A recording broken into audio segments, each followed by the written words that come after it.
Impulse किसी object पर लगने वाले फोर्स का शॉर्ट टाइम इफेक्ट होता है और न्यूटन्स लॉ जो होता है वो ये बोलता है कि हर इम्पल्स के साथ इक्वल एंड अपोजिट एक इम्पल्स होता है जिसे हम रिएक्शन फोर्स कहते हैं। हेलो स्टूडेंट्स, वेलकम टू फ्यूक्यू एजुकेशन। मैं हूं आपका अमोल सर और आज हम पढ़ने वाले क्लास 11th का चैप्टर 4 लॉ ऑफ मोशन, और जिसका एक बहुत इंपॉर्टेंट टॉपिक आज हम डिस्कस करेंगे और वो है इम्पल्स, और साथ में हम स्टडी करेंगे न्यूटन्स थर्ड लॉ को। तो स्टार्ट करते हैं हमारा आज का टॉपिक इम्पल्स के साथ। अभी प्रीवियस वीडियो में हमने देखा था, हमने दो टॉपिक्स को डिस्कस किए थे, एक था फोर्स और दूसरा था मोमेंटम, ठीक है ना। तो फोर्स और मोमेंटम के बाद जो अगली थ्योरी आती है वो आती है इम्पल्स की, ठीक है। तो इम्पल्स मींस होता है क्या, तो अभी हमने प्रीवियस वीडियो में देखा कि मोमेंटम होता है मास इनटू वेलोसिटी। फिर न्यूटन सेकंड लॉ को हमने स्टडी किया था। न्यूटन सेकंड लॉ बोलता है कि rate of change of momentum is directly proportional to the force, ठीक है ना। तो हमने उसमें देखा था कि जो फोर्स होता है इज डायरेक्टली प्रोपोर्शनल होता है rate of change of momentum के, ठीक है।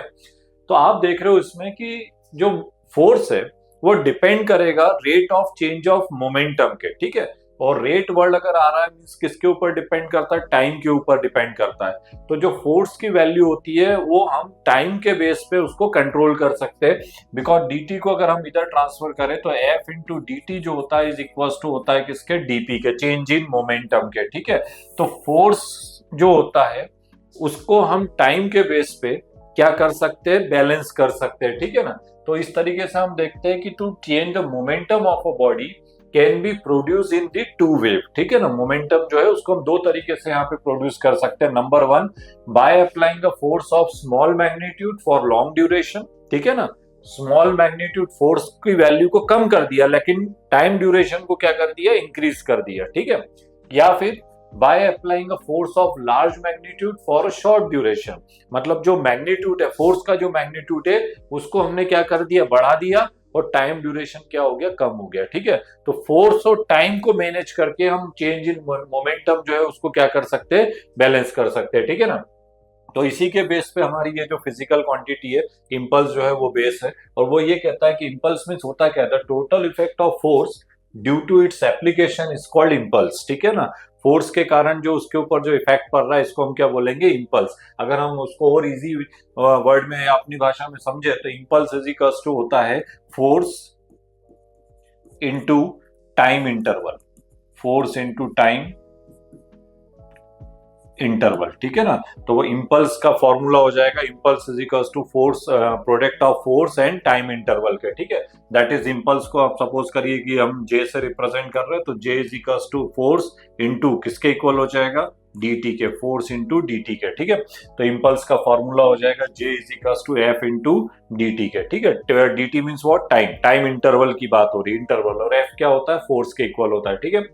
यूनिट की बात कर ले, पहले बेसिक इंफॉर्मेशन ले लेते फिर आगे बात करते। तो यूनिट की बात करें तो यूनिट ऑफ फोर्स क्या होता है, न्यूटन, और यूनिट ऑफ टाइम क्या हो जाएगा, सेकंड के। तो यूनिट ऑफ इम्पल्स हो जाएगा न्यूटन इंटू सेकंड के, यूनिट ऑफ इम्पल्स होगा न्यूटन इंटू सेकंड के, एसआई सिस्टम में। सीजीएस की बात करेंगे तो सीजीएस में हो जाएगा डाइन, न्यूटन की जगह डाइन इंटू कितना हो जाएगा, सेकंड, ठीक है। डायमेंशनल फॉर्मूले की बात करें तो न्यूटन है, फोर्स है, तो फोर्स का डायमेंशनल फॉर्मूला होता है mlt minus two into T के। टी की पावर कितनी है, 1 है, तो 2 में से 1 को अगर हम माइनस करेंगे, minus two plus one, minus one के इक्वल हो जाएगा। तो डायमेंशनल फॉर्मूला हो जाएगा mlt माइनस वन के, ठीक है। तो इम्पल्स का डायमेंशनल फॉर्मूला होता है mlt माइनस वन। और सबसे इंपॉर्टेंट चीज है कि जो इम्पल्स है इज अ वेक्टर क्वांटिटी। ये कौन सी क्वांटिटी होती है, वेक्टर क्वांटिटी होती है, ठीक है। तो फोर्स और टाइम इंटरवल इन दोनों का जो प्रोडक्ट होता है इसको हम बोलते हैं इम्पल्स, ठीक है ना। और हम ये पूरा का पूरा बेस है किसके ऊपर, न्यूटन सेकंड लॉ पे, जो हमने प्रीवियस वीडियो में हमने देखा था, the rate of change of momentum is directly proportional to the force. तो टाइम और फोर्स के ड्यूरेशन से हम उसकी वैल्यू को क्या कर सकते हैं, फोर्स की वैल्यू को, फोर्स की मैग्नीट्यूड को हम क्या कर सकते हैं, कंट्रोल कर सकते हैं, ठीक है ना। कैसे कंट्रोल कर सकते हैं, तो डेली लाइफ में बहुत सारे एग्जांपल्स है जिसमें आपने देखा होगा। जैसे फर्स्ट नंबर है कि the cricket player lower is hand while catching a cricket ball, ठीक है ना। आप देख रहे हो डायग्राम में कि जब इसके पास कोई भी बॉल आ रही है तो जब भी हम कैच पकड़ते हैं तो बॉल को इस तरीके से पकड़ के अपने हैंड्स को जो है वो पीछे की ओर ले आते हैं, ठीक है ना। बॉल को लेके हैंड्स को कहाँ कर लिया, पीछे की ओर लेके आ गए। इस डायग्राम में आप देख रहे हो इस तरीके से, तो इस पीछे की ओर हम इसको लेके आ रहे हैं, ठीक है ना। बॉल्स को हम पीछे की ओर लेके आ गए, ठीक है।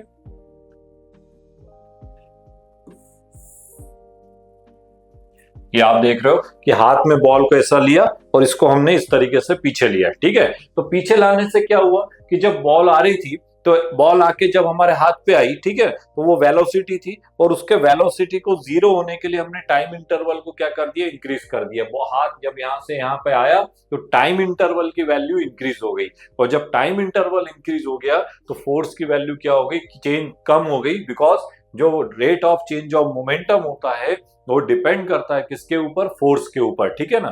तो आप देख रहे थे कि जब हमने हाथ को पीछे ले लिया तो हमने टाइम इंटरवल यहाँ पे बढ़ा दिया, और जब टाइम इंटरवल बढ़ेगा तो फोर्स का मैग्नीट्यूड जो है वो क्या हो जाएगा, डिक्रीज हो जाएगा, कम हो जाएगा, ठीक है। तो ये ऐसा एग्जांपल था। सेकंड एग्जांपल आपने देखा होगा, in a circus the artist jump on a thick cushion और नेट, ठीक है ना। जो भी सर्कस पे जो भी आर्टिस्ट होते हैं वो कुशन के ऊपर या नेट के ऊपर जो है वो जंप करते हैं, ठीक है।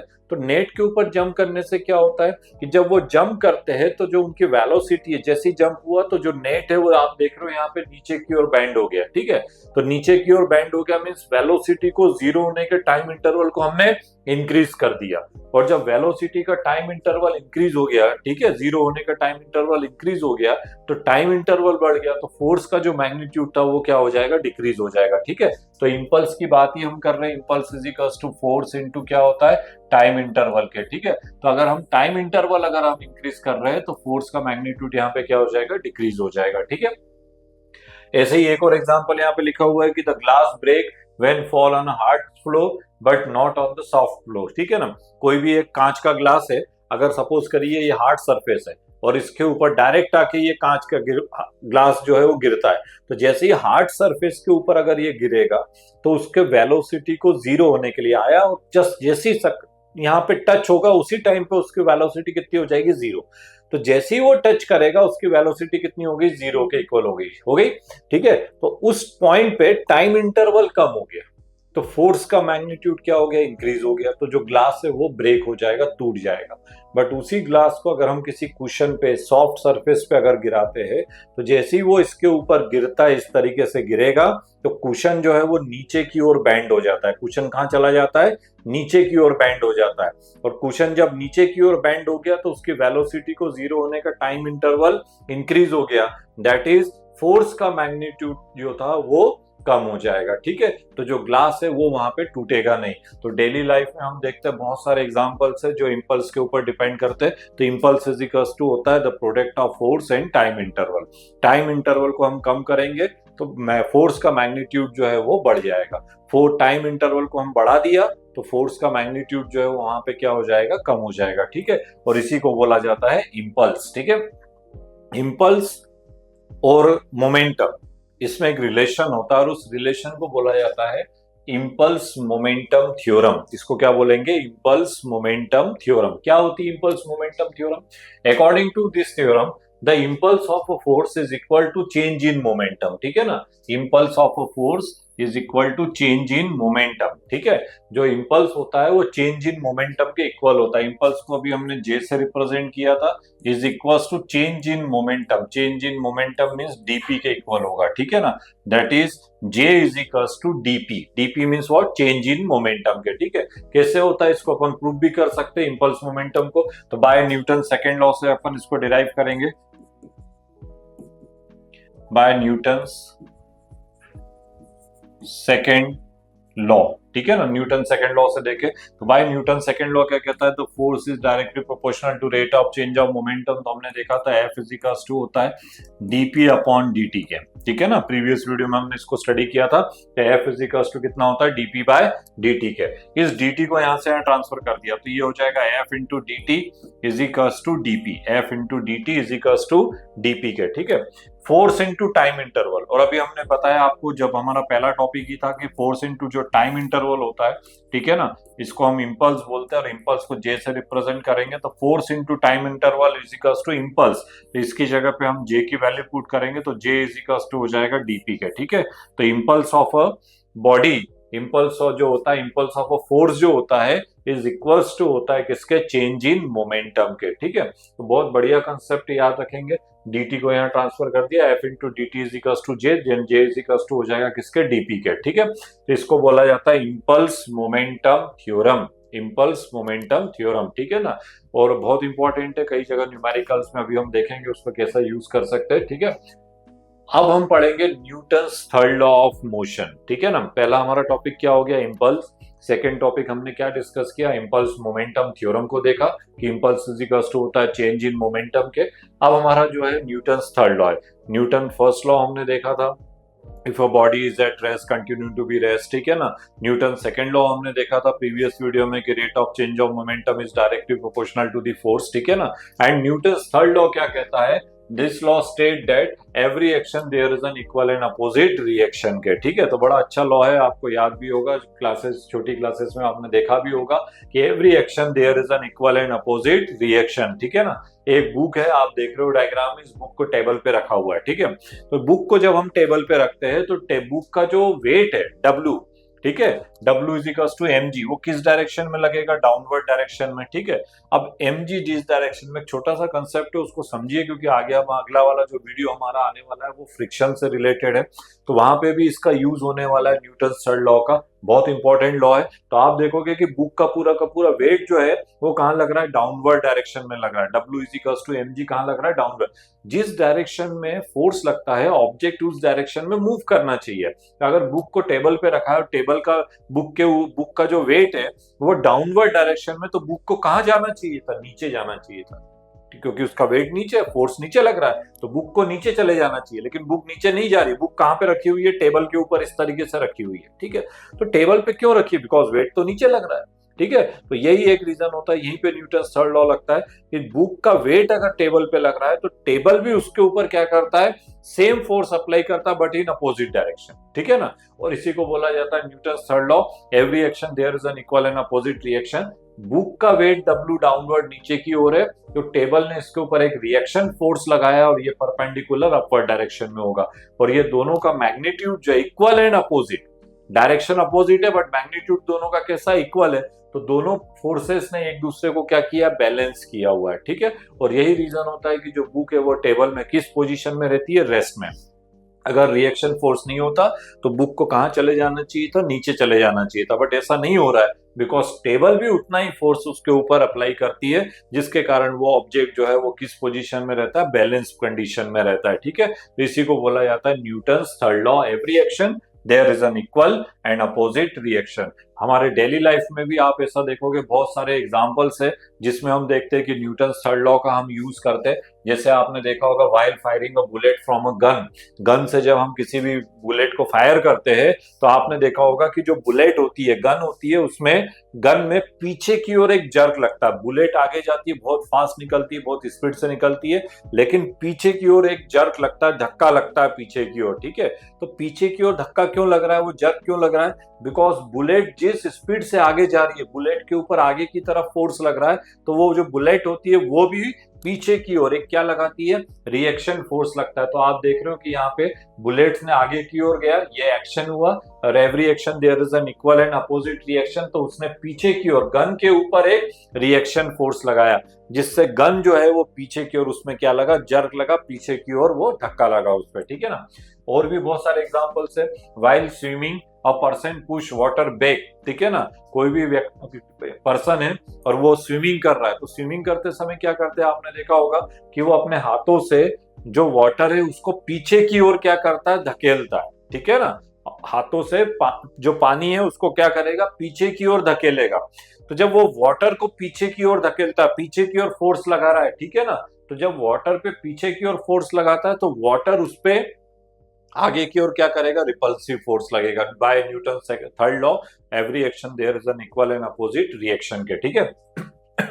तो आप देखोगे कि जब हाथ से पीछे की ओर फोर्स लग रहा है वाटर पे, तो वाटर उस पे कहाँ लगा रहा है, आगे की ओर फोर्स लगा रहा है, ठीक है। और इसी के कारण जो स्विमर है वो आगे की ओर क्या करता है, मूव करते जाता है, ठीक है। तो every action there is an equal and opposite reaction, ये था हमारा न्यूटन्स थर्ड लॉ, ठीक है। और इस पे हम देखते हैं कि किस तरीके से क्वेश्चंस आपको देखने को मिलेंगे। तो baseman hits the ball back towards the bowler, ठीक है ना, without changing it's initial speed of the ball, calculate the impulse imparted to the ball if mass of the ball 0.15 kg and initial speed of the ball is 12 metre पर second. Initial speed जो है कितनी है, 12 metre पर second के। तो सबसे पहले तो हम देख लेते हैं कि इसमें क्या क्या गिवन है और फिर उसके बेस पे अपन इसको कैलकुलेट करते हैं, ठीक है। तो सबसे पहले हम देखते हैं यहाँ पे क्या दिया हुआ है। बैट्समैन है, hits the ball back towards the bowler without changing it's initial speed, without changing it's initial speed. इसका मतलब क्या हुआ कि बैट्समैन ने बॉल को मारा, ठीक है ना, बॉल पे स्ट्रोक किया, जिस स्पीड से बॉल आई थी उसी स्पीड से उसने उसको रिटर्न कर दिया। मतलब आने वाला स्पीड, इनिशियल स्पीड और वापस रिटर्न होने वाला स्पीड, दोनों की वैल्यू कैसी है, सेम है, ठीक है। बट न्यूटन थर्ड लॉ बोलता है every action there is an equal and opposite reaction, और वेलोसिटी आपको मालूम है जो वेक्टर क्वांटिटी है। तो जब वो आ रहा था तो डायरेक्शन ये था, वापस रिटर्न जाएगा तो डायरेक्शन चेंज हो गया, तो वहां पे क्या का साइन यूज करना पड़ेगा, नेगेटिव साइन यूज करना पड़ेगा, ठीक है। किस स्पीड से जा रहा था, तो बॉल का स्पीड 12 मीटर पर सेकेंड है, तो इनिशियल स्पीड को हम यू से रिप्रेजेंट करते हैं, तो यू इज इक्वल टू हो जाएगा 12 मीटर पर सेकेंड के, ठीक है। वापस रिटर्न भी उसी स्पीड से गया है, तो v इज इक्वल टू हो जाएगा -12 मीटर पर सेकेंड। माइनस क्यों लगाया समझ में आ गया होगा, बिकॉज डायरेक्शन जो है वो क्या हो गया, चेंज हो गया, ठीक है। तो डायरेक्शन चेंज हो जाएगा तो v इज इक्वल टू कितना हो जाएगा, -12 मीटर पर सेकेंड, ठीक है ना। मास ऑफ अ बॉल हमारे पास गिवन है 0.15 kg के। मास ऑफ अ बॉल कितना है, 0.15 kg के, ठीक है ना। ये हमारे पास दिया हुआ 0.15 kg, ठीक है। तो हमें क्या कैलकुलेट करना है, हमें कैलकुलेट करना है इंपल्स को कैलकुलेट करना है, कैलकुलेट द इंपल्स, ठीक है ना। तो इंपल्स की वैल्यू हमें कैलकुलेट करनी है, और हमें अभी देखा कि इंपल्स के दो फॉर्मूले आज की क्लास में हमने स्टडी किए। पहला था इंपल्स इज इक्वल टू होता है चेंज इन मोमेंटम के, ठीक है, और दूसरा होता है इंपल्स इज इक्वल टू होता है फोर्स इनटू टाइम इंटरवल, ठीक है। तो यहाँ पे देख रहे हैं कि फोर्स तो हमारे पास कहीं गिवन नहीं है, तो हम फर्स्ट फॉर्मूला तो यूज नहीं कर सकते, तो हम सेकेंड वाला फॉर्मूला यूज करेंगे कि इंपल्स जो होता है इक्वल होता है किसके, चेंज इन मोमेंटम के। Impulse is equal to change in momentum, ठीक है। तो इंपल्स इजिकल्स टू होता है चेंज इन मोमेंटम, ठीक है। मोमेंटम की बात करेंगे तो मोमेंटम आपको मालूम है, मोमेंटम का फॉर्मूला होता है मास इनटू वेलोसिटी, ठीक है। तो मास इनटू वेलोसिटी हो जाएगा। चेंज इन मोमेंटम है मतलब final momentum minus initial momentum, final minus initial. तो फाइनल की बात करेंगे तो mv, बॉल का मास तो वही रहेगा, मास चेंज नहीं होने वाला है, तो मास तो एज इट इज रहेगा, वेलोसिटी चेंज हो रही थी, तो फाइनल वेलोसिटी हमारे पास ये है और इनिशियल भी ये है, तो यहाँ पे लिखेंगे final momentum minus initial momentum, that is mv minus mu के, ठीक है ना। तो यहाँ पे mv माइनस mu हो जाएगा। अब एक काम करते हैं, m कॉमन ले लेते हैं, तो इसकी वैल्यू हो जाएगी, सॉरी एक इसको और अपन फॉर्मूले को पूरा लिख लेते, तो ये हो जाएगा j is equals to mv minus mu and j is equals to m common ले लिया, तो ये हो जाएगा v माइनस u के, ठीक है ना। अब वैल्यू पुट कर दे तो मास की वैल्यू हमारे पास गिवन है कितनी है, 0.15। फाइनल वेलोसिटी हमारे पास थी -12 और u हमारे पास गिवन है 12 के, ठीक है। माइनस माइनस हम करेंगे तो माइनस और माइनस प्लस हो जाएगा, 12 प्लस 12 जो है वो कितना हो जाएगा, 24 हो जाएगा, -24, ठीक है। और 0.15, ठीक है, तो ये हो जाएगा -0.15 इंटू -24 के, ठीक है। और जब आप इसको कैलकुलेट करेंगे तो इसके जो आंसर आएगा impulse j is equal to हो जाएगा -3.6 के, -3.6। और यूनिट अभी बताया था इंपल्स का, इंपल्स इज इक्वल टू क्या होता है, force into time interval, that is Newton into time interval के लिए क्या लेंगे, सेकंड के, ठीक है। तो हमारा जो फाइनल रिजल्ट रहेगा impulse j is equal to -3.6 into newton into second के, ठीक है। तो इस तरीके से आप देख रहे हो कि इंपल्स मोमेंटम थ्योरम पे बेस पे हम किस क्वेश्चंस को क्या सॉल्व कर सकते हैं, ठीक है। एक और एग्जांपल देखते हैं जिससे और आपको कंसेप्ट क्लियर हो जाएगा कि न्यूमेरिकल में हम किस तरीके से जो आज का टॉपिक है उसको हम यूज कर सकते हैं, ठीक है। तो फोर्स ऑफ 5 इंटू 10 की पावर 5 न्यूटन एक फोर्स है, और फोर्स की वैल्यू हमारे पास है 5 इंटू 10 की पावर 5 न्यूटन के, ठीक है ना। इज अप्लाइड फॉर 20 सेकेंड, ठीक है ना। कितने टाइम के लिए लग रहा है, 20 सेकेंड के लिए। तो time t is equals to हो गया 20 सेकेंड, ठीक है ना। To a launch rocket, calculate the velocity attained by it at the end of 20th second. हमें 20th सेकेंड के लिए हमें उसकी क्या करनी है, वेलोसिटी को फाइंड करना है, ठीक है। And mass of the rocket is 2 into 10 की पावर 4। मास हमारे पास गिवन है, mass is equals to given है 2 into 10 की पावर 4 केजी के। 2 into 10 की पावर 4 कितना है, केजी के। ठीक है, तो सबसे पहले हमें वेलोसिटी को फाइंड करना है। ठीक है ना, 28 सेकेंड में हमें क्या निकालना है, उसकी वेलोसिटी कितनी थी रॉकेट की। जब रॉकेट चलना स्टार्ट हुआ तो 20 सेकेंड के बाद उसकी वेलोसिटी कितनी थी, वो वेलोसिटी को हमें क्या करना है, कैलकुलेट करना है। ठीक है, तो फोर्स गिवन है, इस बार टाइम गिवन है, मास गिवन है, वेलोसिटी को हमें फाइंड करना है। ठीक है, तो हमारे पास आज की क्लास में हमने एक ही चीज देखी और वो था, हमने देखा था कि इंपल्स इज इक्वल्स टू होता है चेंज इन मोमेंटम के। Impulse is equals to change in momentum. Change in momentum की बात करेंगे तो चेंज अभी हमने प्रीवियस वाले क्वेश्चन में देखा था कि final momentum minus initial momentum. तो फाइनल मोमेंटम कितना हो जाएगा, mv माइनस mu। और इंपल्स की बात करें, क्योंकि फोर्स भी तो गिवन है, फोर्स और टाइम, तो हम इंपल्स को भी उसको फॉर्मूले के फॉर्म में लिखे, तो यहाँ पे हो जाएगा f इंटू डी टी।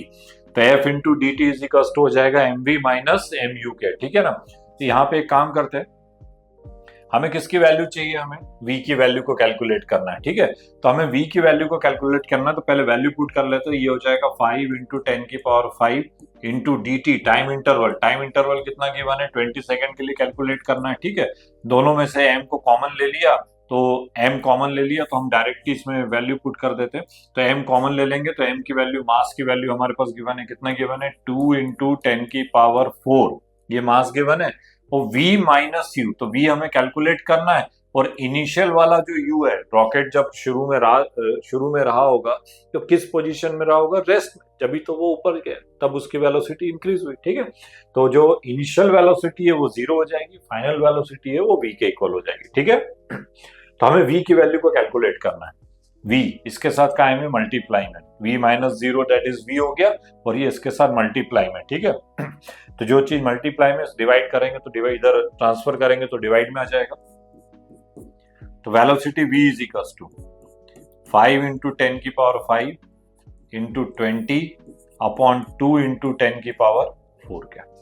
ठीक है ना, हमें v की वैल्यू चाहिए थी, v minus 0 is equals to v, और ये इधर मल्टीप्लाई में, तो इधर ट्रांसफर करेंगे तो ये डिवाइड में आ गया। ठीक है, 2 से ये जो है ये कैंसिल हो जाएगा, कितने टाइम्स कैंसिल हो जाएगा, 10 टाइम्स कैंसिल हो जाएगा। 4 को ऊपर ट्रांसफर करेंगे तो -4 हो जाएगा। ठीक है, 5 माइनस 4 दैट इज 10 की पावर 1 हो गया। ठीक है, और 5 और 10 का मल्टीप्लाई करेंगे तो कितना हो जाएगा, 50। और यहाँ पे 10 की पावर 5 थी और -4 है, तो 10 की पावर 1, तो 50 into 10, 50 into 10 that is v is equal to हमारे पास हो जाएगा 500, और यूनिट क्या हो जाएगी, मीटर पर सेकेंड। तो वेलोसिटी जो यहाँ पे आएगी वो कितना हो जाएगा, v is equal to 500 metre पर सेकेंड क्या आ जाएगा। ठीक है, तो इस तरीके से हमने आज की क्लास में देखा, 2 टॉपिक्स को हमने डिस्कस किया। पहला हमने देखा impulse, impulse is equals to force into time interval के, और सेकंड टॉपिक जो हमने यहाँ पे आज की क्लास में डिस्कस किया था वो था न्यूटन्स थर्ड लॉ। ठीक है, तो आसान शब्दों में इंपल्स जो है वो फोर्स का इंस्टेंट पुश होता है, और इंपल्स और न्यूटन्स थर्ड लॉ जो है वो मोशन का एक बहुत इंपॉर्टेंट टॉपिक है। तो ये था हमारा आज का वीडियो। हमारा वीडियो कैसा लगा हमारे कमेंट्स बॉक्स में जरूर लिखिएगा, और हमारे इस चैनल को लाइक, शेयर और सब्सक्राइब जरूर करिए। मिलते हैं अगले टॉपिक के साथ। Thank you.